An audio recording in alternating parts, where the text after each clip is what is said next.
कोठवा ऊपर बाबा मरवा बोले हो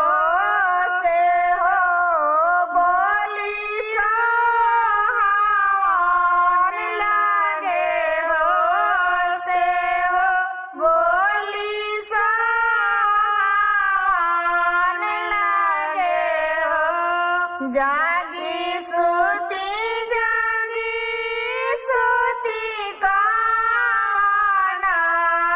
पापा हो आज घरवा चरिया होई है हो आज घरवा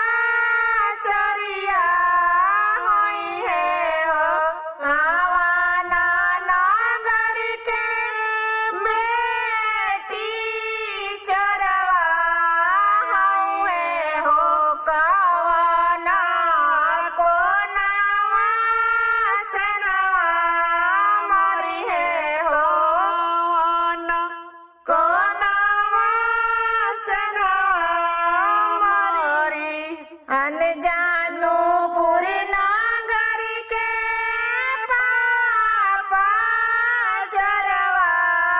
हुए हो पूर्वा कोनावा सनवा मरी है हो पूर्वा कोनावा सनवा मरी